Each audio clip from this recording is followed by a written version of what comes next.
बिस्मिल्लाहिर्रहमानिर्रहीम। अस्सलाम वालेकुम। Welcome to informational institute. आज हम देखेंगे MTI SSD1 का लेक्चर नंबर 27। लेक्चर स्टार्ट करने से पहले अगर आपने अभी तक चैनल सब्सक्राइब नहीं किया तो सब्सक्राइब कर दें और वीडियो को ज़्यादा से ज़्यादा शेयर कर दें। आज के लेक्चर में सबसे पहले हमारे पास है एग्जाम्पल जो कि कंपोजिट फंक्शन की है। तो एग्जाम्पल में हमारे पास एफ ऑफ एस जो है वो एक रियल वैल्यूड फंक्शन है। वो क्या है, अंडर रूट है, और एक जी ऑफ एक्स वाई है जो कि हमारे पास आर स्क्वेयर में डिफाइंड है 1 - x² - 2y²। यहाँ पर अब देखें जो एफ ऑफ एस है उसकी डोमेन हमारे पास रियल नंबर है, और जो जी का फंक्शन है उसकी डोमेन हमारे पास आर स्क्वेयर है। नेक्स्ट हमारे पास जो टी का सेट गिवन है, T is equal to x² + 2y² is less than or equal to 1। तो ये वाली जो डोमेन सेट हमारे पास गिवन है ये है कंपोजिट फंक्शन का। ठीक है, एफ ऑफ जी हम जो कंपोजिट फंक्शन डिफाइन करेंगे ये उसका डोमेन सेट है, यानी हमारे पास जो एफ फंक्शन है और जो जी फंक्शन है दोनों की कॉमन डोमेन जो है वो हमारे पास टी सेट में है। ठीक है, ये डोमेन हमने किस तरह फाइंड किया है कि एच ऑफ जी लिया है, एच फाइंड किया है, एच हमारे पास क्या था, F of G. F of G जब एफ में एफ हमारे पास था अंडर रूट एस। अब अंडर रूट में जब हम जी की वैल्यू पुट करेंगे तो हमारे पास आ जाएगा under the root 1 - x² - 2y²। और फिर इससे हमने जो डोमेन सेट लिया है वो आ गया है हमारे पास x² + 2y² is less than or equal to 1। क्योंकि हमने जो हमारे पास 1 - x² - 2y² था उसको greater than or equal to 0 लिखा, और फिर वहां से हमारे पास ये इक्वलिटी आ गई है। ठीक है, यहाँ पे नेक्स्ट जो थ्योरम इन्होंने स्टेट किया वो भी वही है जो हमने पिछले लेक्चर में काफ़ी अच्छी तरह डिटेल में पढ़ा था। उससे रिलेटेड नेक्स्ट एग्जांपल है हमारे पास जिसमें जी ऑफ एक्स वाई है अंडर रूट 1 - x² - 2y²। और जो एफ ऑफ एस है वो हमारे पास पीस वाइज डिफाइंड फंक्शन है जिसमें साइन एस बाय एस है जब S is not equal to 0, और 1 है जब एस इज इक्वल टू 0। तो एफ फंक्शन की डोमेन हमारे पास रियल लाइन है यानी आर, और जो जी ऑफ एक्स वाई है उसकी डोमेन है हमारे पास x² + 2y² is less than or equal to 1, जो कि हमारे पास टी सेट है। टी हमारे पास हमेशा वही सेट होता है जो हमारे पास कंपोजिट फंक्शन का सेट होता है। तो ये बिल्कुल इसी तरह फाइंड किया है जैसे हमने पिछले एग्जांपल में देखा था। अब यहाँ पे देखें क्योंकि हमारे पास पीस वाइज डिफाइंड फंक्शन है तो हम composition function H is equal to F of G किस तरह फाइंड करेंगे कि हमारे पास जो साइन एस बाय एस था उसमें क्योंकि हम एफ ऑफ जी फाइंड करते हैं, एफ और एफ के अंदर हम जी की वैल्यू पुट करते हैं, तो साइन और उसमें हम अंडर द रूट जी वाला जो फंक्शन है वो पुट कर देंगे 1 - x² - 2y² divided by under the root 1 - x² - 2y²।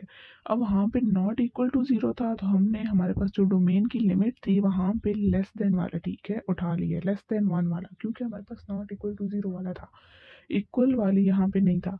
नीचे वाला जो था वो था हमारे पास एक कांस्टेंट 1 और वो था s इज इक्वल टू 0। तो यहाँ पर हमने जो इसकी डोमेन ली है वो हमने इक्वल वाली ली है, x² + 2y² is equal to 1। तो हमने ये कह दिया है कि जो हमारा कंपोजिट फंक्शन था वो उसी डोमेन टी वाला जो सेट है उसी पे कॉन्टिन्यूस है। ठीक है, नेक्स्ट है हमारे पास बाउंडेड फंक्शन। बाउंडेड फंक्शन में हम बाउंडेड अबव, बाउंडेड बिलो, इस तरह बाउंडेड्स को डिस्कस करते हैं। उसके अलावा सुप्रीमम और इन्फीमम को भी डिस्कस करेंगे। सबसे पहले हमारे पास है theorem, if F is continuous, F हमारे पास एक फंक्शन है जो कि कॉन्टिन्यूस है ऑन अ कॉम्पैक्ट सेट। ठीक है, कॉम्पैक्ट सेट हमारे पास कौन सा सेट होता है जो कि क्लोज्ड होता है, क्योंकि हम बाउंडेडनेस को डिस्कस कर रहे हैं तो हम ये कहेंगे कि हमारा जो एफ एक फंक्शन है वो कॉन्टिन्यूस है किसी भी कॉम्पैक्ट सेट पे, तो वो बाउंडेड होगा उसी कॉम्पैक्ट सेट पे। नेक्स्ट एक थ्योरम है जो कि सुप्रीमम एंड इन्फीमम से रिलेटेड है कि F be continuous on a compact set S in Rn and alpha is equal to infimum f of x, beta is equal to supremum f of x, then f of x1 is equal to alpha and f of x2 is equal to beta for some x1 and x2 in S।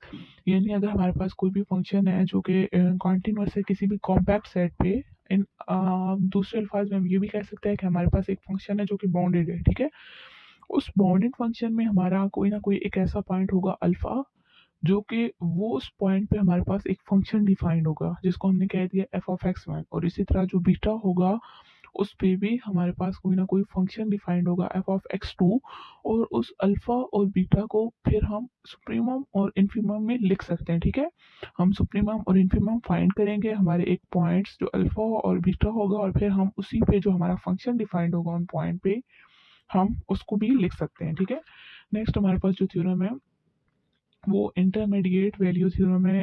इससे पहले आपने real analysis 1 में ये पढ़ा होगा।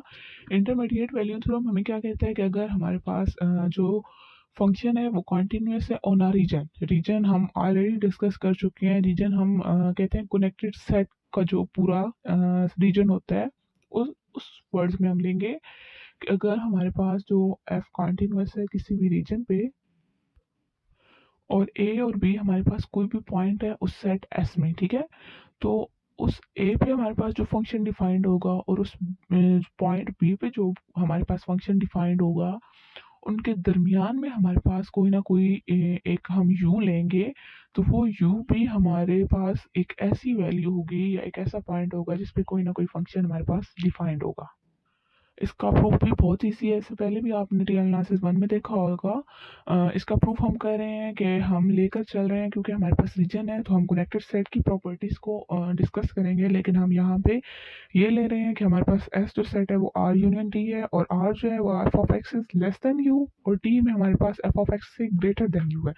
तो मतलब हमारे पास ये दोनों जो है वो अलग अलग सेट है, और इनका जो इंटरसेक्शन है वो हमारे पास जीरो आएगा, यानी एम्प्टी आएगा।